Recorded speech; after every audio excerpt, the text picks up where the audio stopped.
Acho que agora vai, pessoal. Vamos falar então sobre mulheres em terapia, uma visão sistêmica do atendimento feminino. Então sejam todos bem-vindos, todas bem-vindas. Quem está assistindo agora ao vivo e também quem está assistindo a gravação. Mulheres em terapia, uma visão sistêmica do atendimento feminino. Por que e para que essa live? Óbvio que a gente está aí, né, no mês das mulheres, na semana e nos dias que antecedem aí o Dia Internacional da Mulher, o 8 de março.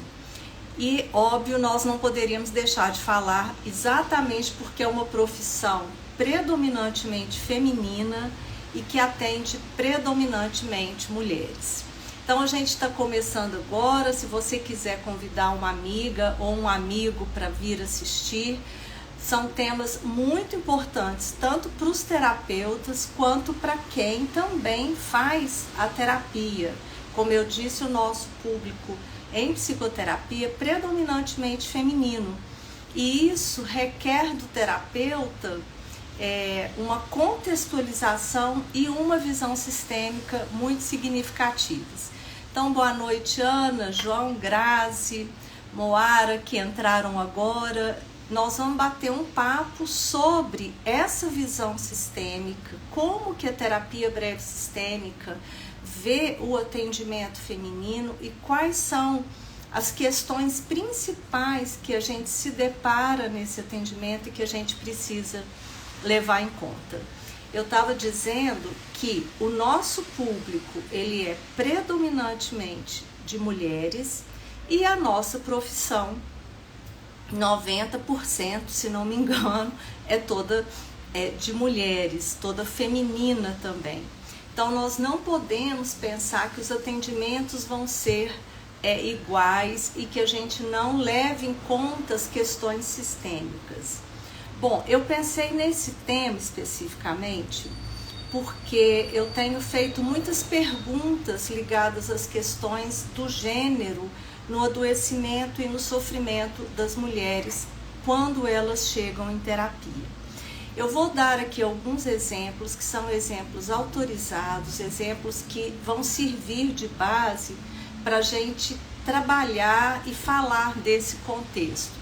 Algumas pessoas me colocaram também algumas dúvidas, algumas questões na caixinha dos stories, mas se vocês tiverem perguntas, podem já ir deixando aqui no chat que eu vou respondendo também. Bom, há muitos anos não se levava em conta a visão sistêmica no atendimento feminino. A maioria de nós vem de uma tradição de psicoterapia que pensa única e exclusivamente de forma intrapsíquica, que pensa como que o sistema interno da mente funciona e que leva pouco em consideração o sistema familiar e os sistemas mais amplos. E é essa visão mais ampla que é tão rica que a terapia breve sistêmica e outras terapias sistêmicas levam muito em conta. O que com o passar dos anos, né, são 37 anos aí de atendimento e muitos anos de docência, que eu venho observando que quando muitas vezes as mulheres chegam para o processo de terapia, elas trazem sentimentos, elas trazem dúvidas, elas trazem questões que necessariamente não são apenas de cada uma delas ali, naquele cenário, naquele contexto, mas que refletem muito o contexto social e o contexto cultural. Como eu disse, há alguns anos, né, pelo menos há 2 décadas, não se via tanta ênfase assim nos aspectos culturais e familiares. Então, vamos dizer que todo mundo era pensado, né, todo paciente, todo cliente, como vocês preferirem chamar, era pensado em termos da teoria de personalidade, de temperamento, de questões cognitivas, distorções cognitivas, ou seja, enquadrado em categorias que independiam do sexo, de ser homem ou ser mulher.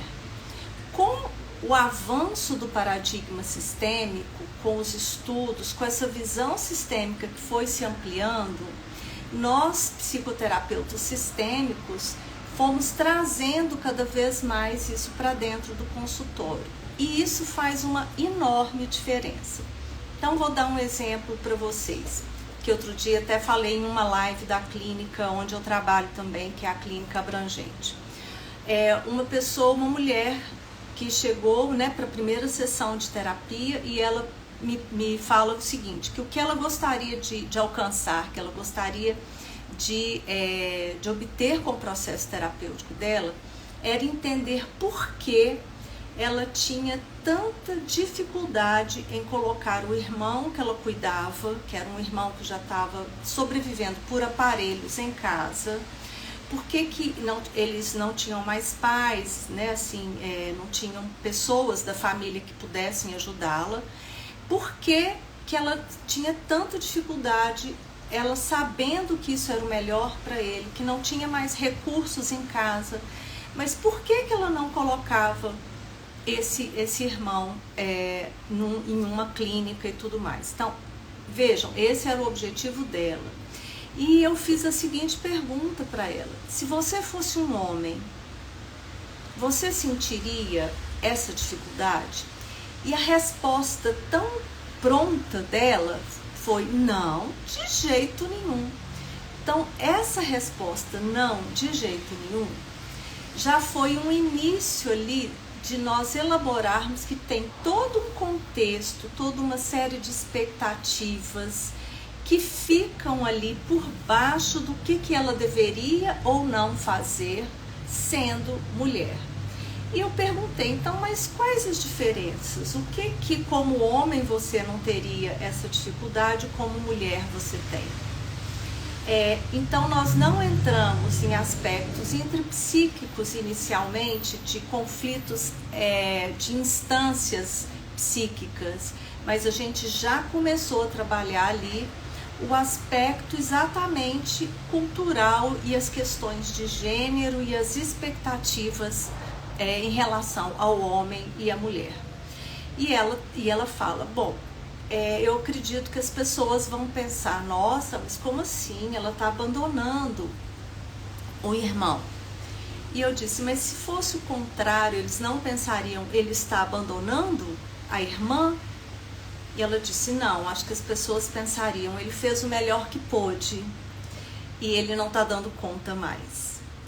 Então, a primeira coisa que é muito comum, né, que a gente que a gente receba como demanda das mulheres, às vezes são sentimentos de culpa relacionados a decisões que elas vão tomar e que interferem na visão que a sociedade vai ter delas, ou nas expectativas que as famílias, a cultura e a sociedade depositam nelas. Então, o que se espera geralmente das mulheres?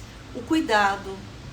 Espera-se que as mulheres abdiquem das suas carreiras, das suas escolhas, para seguir o marido que vai trabalhar não sei onde, o irmão que está doente, então que ela tem que cuidar, o filho que tá pequeno e que precisa da mãe. E veja só, gente, eu não estou colocando aqui se isso é certo ou errado, quem abdica ou não. Mas geralmente é o que se espera. Tanto que ela traz isso, né? Ela fala, bom, se fosse eu fazendo isso, vão dizer e vão pensar que eu estou abandonando. Embora ela não sentisse, ela não tivesse esse sentimento de abandono. O sentimento que ela tinha eu estou esgotada, eu não dou conta mais de prosseguir com essa vida, sabendo que existe uma outra possibilidade, onde ele vai ficar bem cuidado e eu vou continuar podendo ter uma vida mais dentro do normal. E quando eu pergunto, mas e ele? O que pensariam dele? Possivelmente vão pensar, ele fez o melhor que pôde, é natural que os homens não consigam cuidar tanto, ninguém ia julgar como um abandono.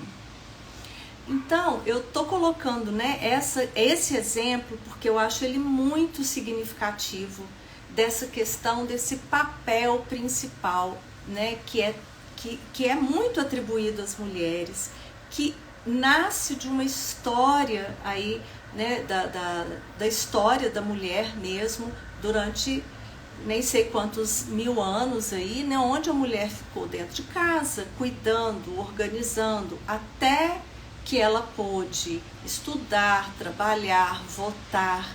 Então, é um aprendizado, né, que nós mulheres temos, é algo que já é esperado, já está meio que no DNA, mas que ainda, com todos os avanços, todas as conquistas femininas, ainda é atribuído o ato de cuidar e de resolver questões emocionais às mulheres.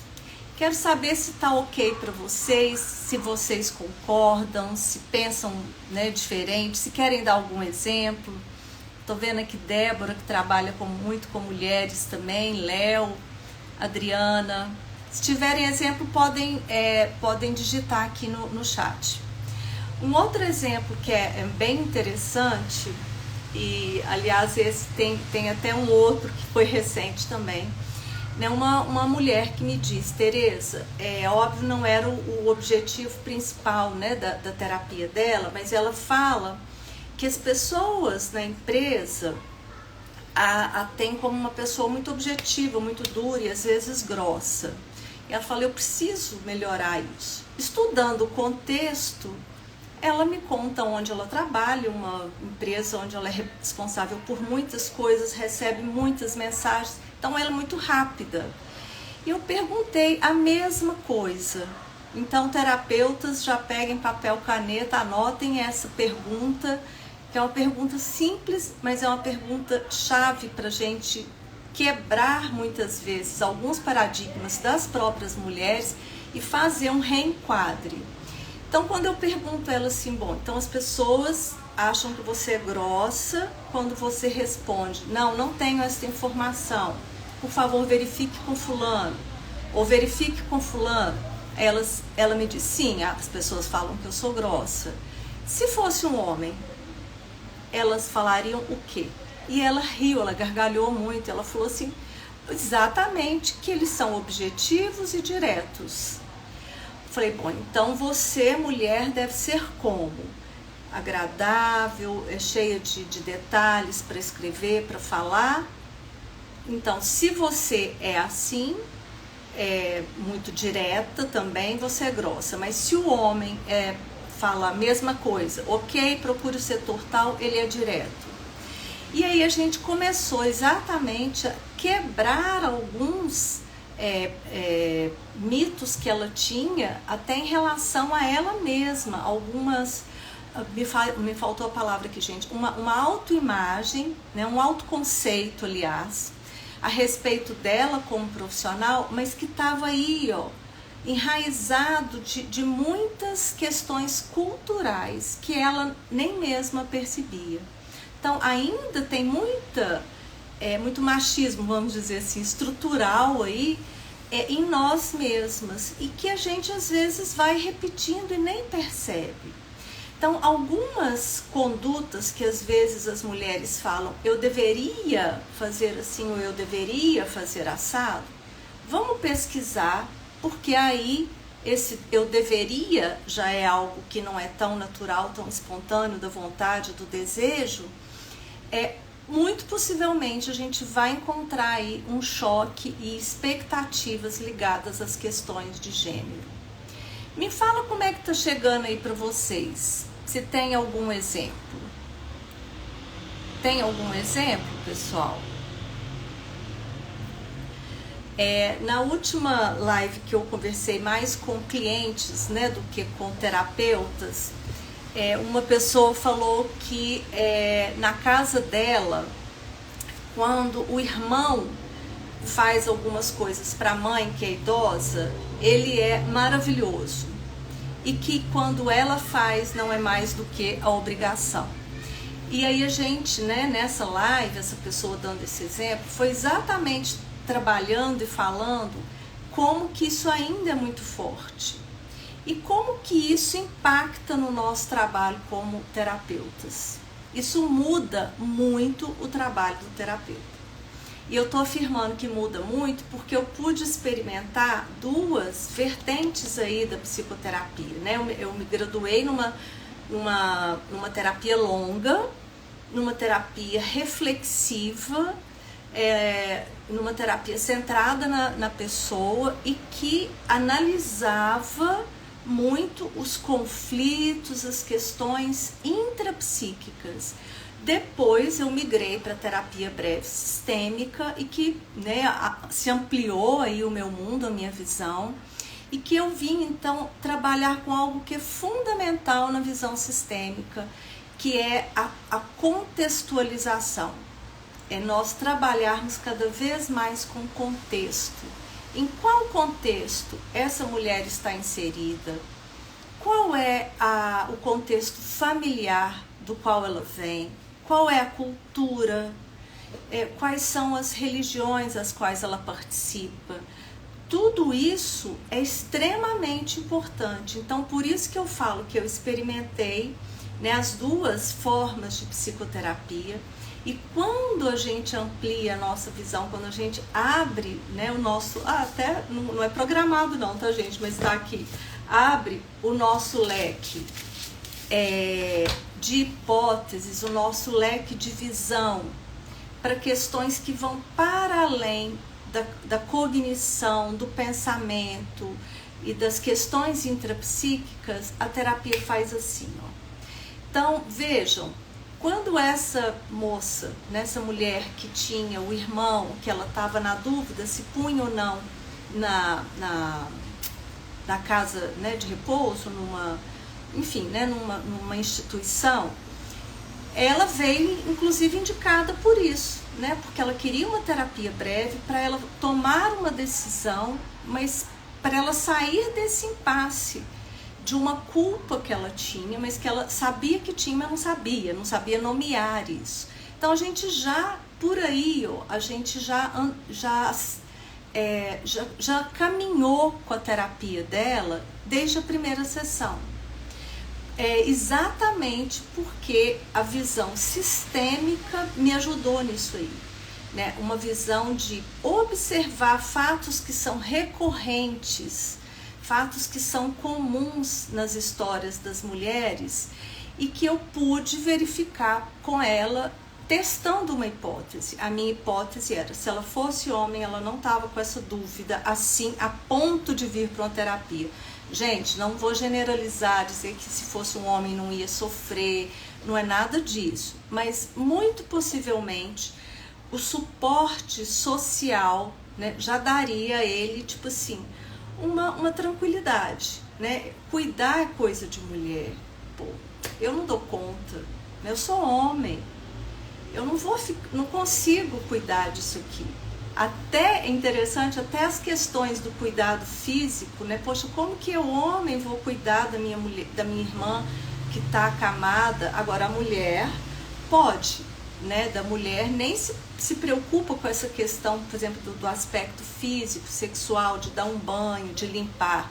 Tudo isso já é esperado. Deixa eu só dar uma olhadinha se tem algum comentário aqui, se tá ok. Gente, se vocês estiverem gostando, ó, clica no coraçãozinho aí para eu saber que tá ok, porque às vezes não dá mesmo para escrever, para falar a mensagem aqui no chat. Então, então tá bom. É bom saber que tá sendo útil aí. Bom, então dentro da visão sistêmica, nós vamos ter toda essa complexidade, toda essa questão que vai para além do intrapsíquico. Vai para a família, onde nós vamos pesquisar, né, como que são as mulheres dessa família, os papéis femininos, como que esses papéis são desempenhados pelas mulheres, o que se espera, o que não se espera. E depois para a cultura. Vamos para a cultura, para a sociedade, para os fenômenos sociais atuais, o que está acontecendo no momento contemporâneo. isso tudo impacta diretamente na vida de todos nós e, óbvio, na das mulheres. Então, muitos sofrimentos e muitos adoecimentos emocionais e também mentais, eles vêm muito por um impacto social e cultural daquilo que se espera.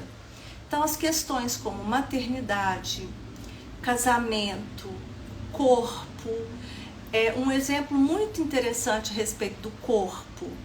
Uma vez atendendo uma pessoa também que trouxe a filha para terapia com o objetivo da terapia ajudá-la em seguir as dietas, porque ela estava realmente com sobrepeso, ela precisava fazer.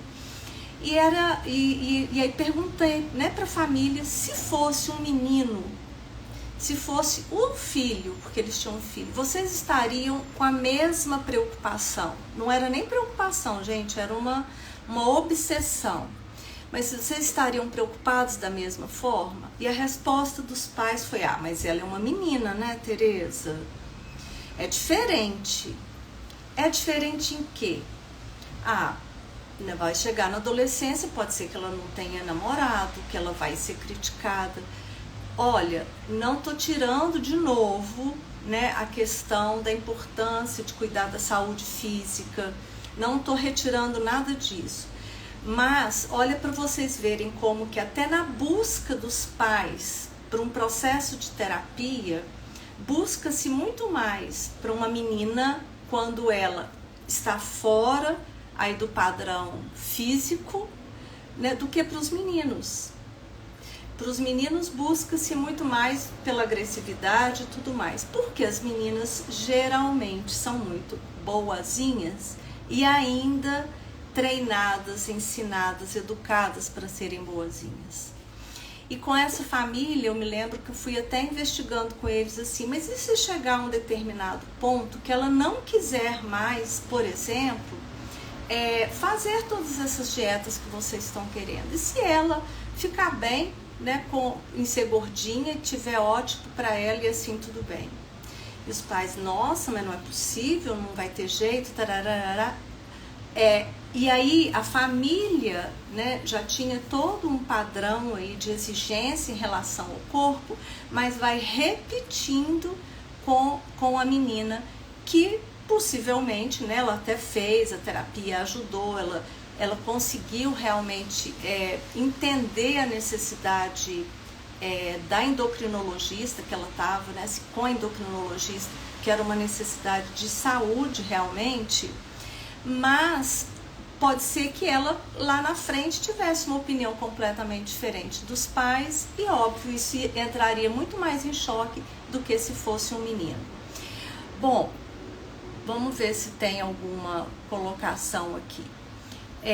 Eu não sei se aqui tem alguém que trabalha assim com adolescente, meninos e meninas, crianças, e que nota essa diferença, que nota essa mudança no tratamento aí, e que isso interfere no atendimento, Opa, gente, espera lá.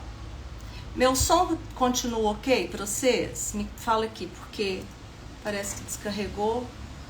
Continua? Certo. Então, para os terapeutas, né, que estão aqui, cada vez mais, gente, ampliar, abrir realmente o leque para percepção que as questões ligadas a gênero interferem sim no sofrimento emocional, mental, nas questões aí que cada mulher o seu processo de terapia. Muitas vezes eu falo com as minhas pacientes assim, quando vem questões de relacionamento, eu falo, engraçado, isso que você está me trazendo, essas preocupações, eu ainda não tive nenhum homem aqui que me trouxesse essas preocupações que você está me trazendo. Quando há, por exemplo, uma demora da mulher encontrar um parceiro legal, que ela goste, que ela curta, que ela queira, geralmente, aí agora eu vou jogar a pergunta para vocês, qual é o questionamento que ela se faz, gente, ainda em 2024? Qual que é? Vou tomar uma aguinha aqui. Já que o som tá ok. Qual é, gente, o questionamento que as nossas pacientes geralmente fazem para si mesmas quando não sabe, um relacionamento não engaja ou elas não conseguem se firmar em uma relação? A pergunta é: o que tem de errado comigo? O que eu não tenho de ok, né, para que eu encontre um relacionamento bom? Olha, posso ser muito sincera com vocês, em 37 anos de atendimento eu já atendi muita gente, não sei quantas mil horas, eu vejo o pessoal colocando às vezes aqui no Instagram, não sei quantas mil horas de atendimento. Falei, gente, eu precisava fazer isso também para eu saber quantas mil horas, mas eu acho que eu tive uns 2 ou 3 homens que vieram com essa questão. O que tem de errado comigo? Será que eu não sou bonito? Será que eu não sou agradável? Será que eu não sou inteligente? E praticamente todas as mulheres, da mais, vamos dizer assim, da mais graduada à adolescente, elas geralmente ainda se culpabilizam. E o terapeuta ou a terapeuta estar atento que isso é um fenômeno social, é um fenômeno aprendido, incutido, né, em nós mulheres e nas mulheres ainda hoje, é extremamente importante dos terapeutas estarem atentos a isso. Porque achar alguma falha, o que a gente não tem que vai agradar o outro, isso nós vamos achar a rodo, gente. Né? Todo mundo tem alguma coisa que pode dificultar alguma relação. Agora, mostrar para as pessoas, né, para as mulheres, por exemplo, que muitas vezes vêm com isso, que a gente está, por exemplo, em uma crise realmente de relacionamentos, né, como o Bauman coloca, de relações líquidas, que os homens não fazem esse questionamento. Então, o que as leva a fazer esse questionamento? Por que ela deveria ter alguma coisa de errado?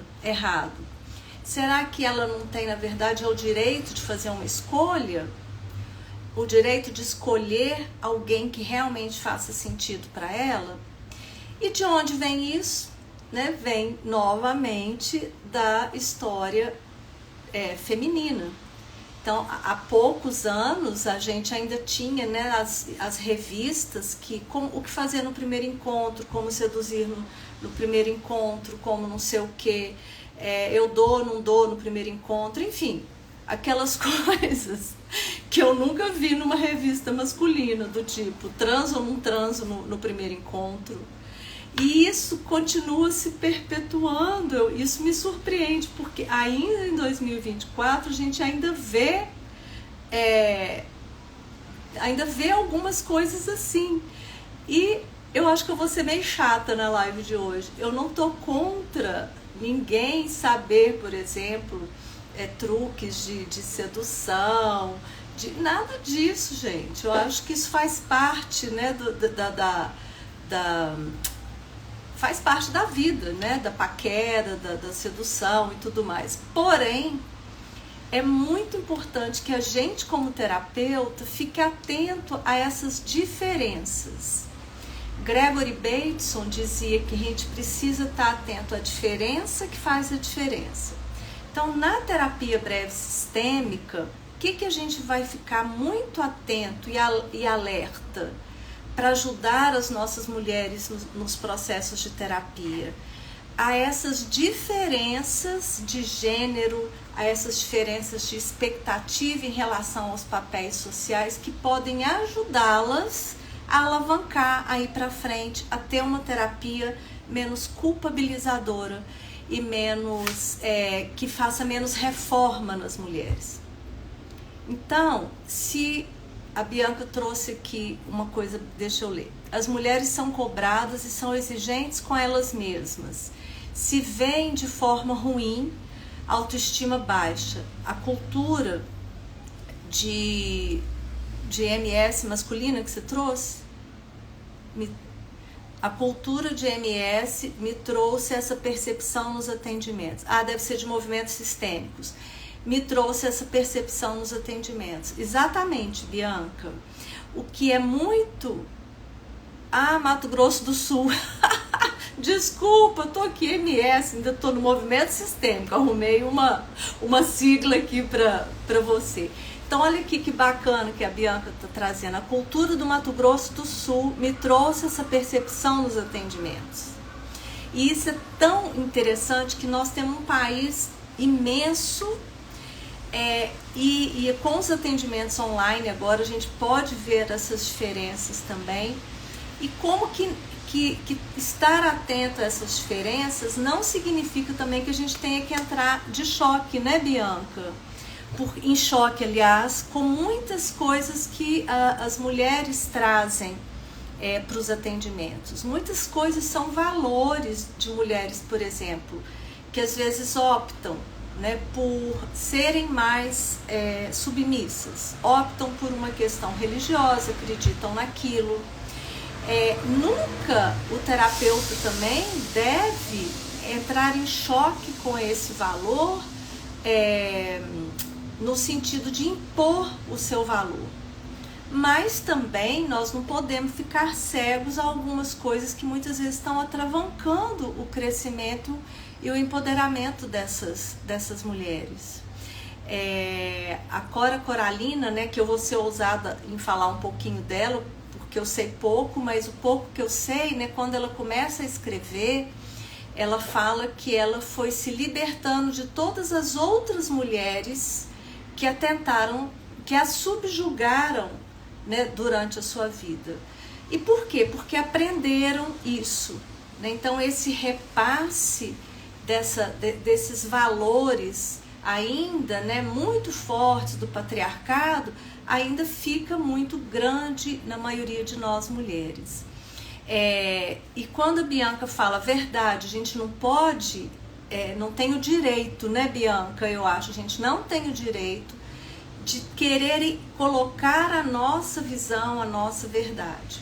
Muitas vezes nos atendimentos eu falo, olha, na minha visão, no meu valor, eu pensaria de outra forma. Eu penso que as mulheres podem X, Y, Z, mas eu respeito o que você está trazendo. Por quê? Porque também a terapia breve sistêmica, ela vem trazer um conceito super importante, que é a questão da não neutralidade. É impossível nós sermos neutros no atendimento terapêutico. Quando eu falo impossível sermos neutros, não quer dizer que você vai tomar partido, mas quer dizer que os seus valores, o que você viveu, as suas crenças, inclusive, vão estar presentes ali. Então, se eu vejo alguém que está num relacionamento altamente abusivo, disfarçado, que é aquele relacionamento onde o homem, por exemplo, desqualifica tudo que a mulher faz, tá bonita, mas poderia ser alguma coisa assim. Eu até deixaria você ir se não sei o que lá. São coisas muito subliminares, uma comunicação paradoxal. É o nosso papel, ético inclusive, mostrar e alertar isso. Porque senão lá na frente pode surgir inclusive um caso, uma situação mais dramática, de uma violência mais explícita ainda, e a gente foi negligente, assim, a gente foi omisso nesses aspectos aí. Bom, então, pessoal, o atendimento feminino, ele requer que a gente fique ainda mais atentas a essas questões da cultura e de como que essa diferença do gênero ela ainda impacta na nossa sociedade e no nosso trabalho. Quer dizer que atendendo homens eu não preciso levar isso em conta? Claro que sim. E até também trazer a visão feminina da terapeuta para atendimentos masculinos. Porque a terapia ela também é um trabalho preventivo. pensando aí numa visão sistêmica. Na medida em que eu mudo uma parte, o restante pode mudar também. Então, se em uma sessão onde alguém traz, um homem, por exemplo, traz algo ligado por exemplo, a opressão feminina, algo de um machismo muito forte, ou em relação à filha ou à esposa, enfim, é papel da terapeuta que tem esse olhar sistêmico e que tem esse olhar para a necessidade de se igualar mais aí, né, os gêneros, que ela questione, que ela coloque, porque faz parte também de uma posição ética e política que eu estou querendo dizer de contribuir aí para um mundo melhor mesmo. Bom, vamos ver se tem mais alguma pergunta, alguma outra questão, algum outro colocamento é ótimo, né, gente? Alguma outra colocação. Tô vendo que, óbvio, né, o público aqui é predominantemente feminino, como eu falei. As terapeutas, né, nós somos a grande maioria aí na psicologia, que é uma profissão de cuidar. Uma outra queixa muito comum, uma outra queixa muito constante também nos nossos consultórios, e tem sido nesses últimos anos pós-pandemia, é o esgotamento. O esgotamento principalmente emocional. E eu até citei até o meu próprio exemplo, quando eu estava conversando com os pacientes da clínica, que o que acontece? Nas atribuições emocionais, pelo fato da mulher ter todos esses 1000 anos ou mais, os 3000 anos, vamos dizer praticamente, de estar, né, na família, cuidando emocionalmente, organizando, equilibrando todos os pratinhos ali de conflitos e tudo mais, nós temos, né, nas nossas famílias ainda hoje muito essa função do cuidar, do administrar os conflitos, de cuidar de tudo aquilo que está ligado ao emocional, ao social. Final de ano é uma época, por exemplo, que as mulheres nas empresas têm uma estafa. Por quê? Porque além das questões ali do trabalho, geralmente são elas que organizam as festas, os amigo-ocultos, e falou que é festa com fraternização, com certeza tem conflito, porque um quer uma coisa, o outro quer outra. E hoje a gente está vivenciando um fenômeno que são muitas mulheres que estão achatadas, né, entre o cuidar dos pais idosos e ainda de filhos pequenos. Ou cuidar de pais idosos, filhos e ajudar com netos, por exemplo, que é um momento que eu estou vivenciando agora. Então, é um momento histórico raro também, porque com a questão da longevidade, nossos pais vão virando Highlander, né? Vão vivendo, ótimo, porém, quem fica geralmente nos cuidados afetivos, nos cuidados de saúde, no comando da organização? As mulheres.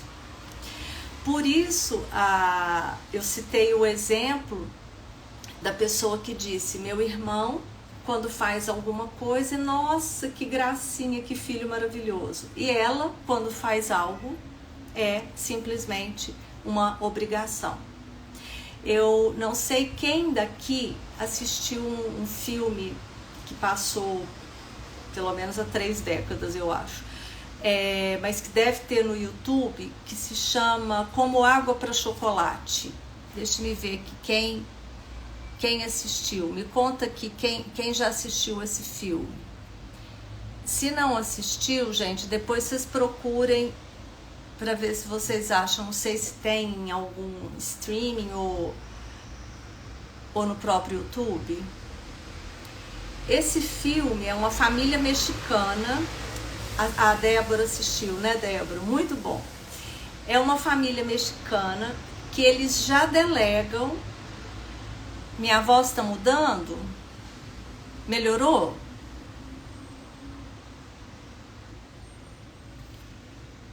nesse filme, eles já determinam qual seria a mulher da família que ficaria, que não se casaria para cuidar dos pais idosos. E é muito, muito bom esse filme. Não sei como vocês encontrariam, mas eu acho que vale a pena assistir. O filme se chama Como Água para Chocolate. E passa, acho que o cenário, né, o contexto é acho que no México, 1800 e alguma coisa, né? Então dentro de uma família totalmente tradicional. E aí tem todo um enredo que se desenrola, porque essa pessoa que foi determinada para ficar, ela se apaixona exatamente por alguém que ela não deveria se apaixonar. Não vou contar, que aí vai perder a graça de vocês assistirem. Bom, então o que eu quero mesmo, assim, que cada uma de nós fique mais atenta, e às vezes eu ouço um pouquinho nas supervisões algumas coisas assim: ah, mas eu não sou feminista, eu não entendo muito de feminismo. Não é essa a questão. Eu também não sou uma estudiosa, não sou uma pessoa que for falar assim, nossa, eu sou uma estudiosa do feminismo. Não. Então não é essa questão para nós terapeutas, mas é termos um olhar de que sim, as mulheres trazem muitas questões de adoecimento emocional, muitas questões na saúde mental também, que são em função da cultura, não só às vezes da família, mas da cultura, dos aspectos culturais que, óbvio, impactam na família e que vão impactar na mulher, e que, portanto, a gente precisa estar atento a isso e saber ficar, sabe, com o ouvido ligado para essas pequenas diferenças que podem trazer o quê, gente? Um grande alívio, né? E não é só um alívio de, tô passando a mão na cabeça da minha cliente. Não é isso. É um alívio de compreensão de que muito do que ela sente é compartilhado por outras pessoas, por outras mulheres também, e que a culpabilização que se sente em relação a determinados assuntos provém exatamente dessas questões culturais, das questões de gênero. Bom, mulherada que está aqui, alguma dúvida, alguma pergunta? Porque eu quero também dar alguns recados para vocês. Vamos ver se tem aí alguma dúvida, alguma pergunta.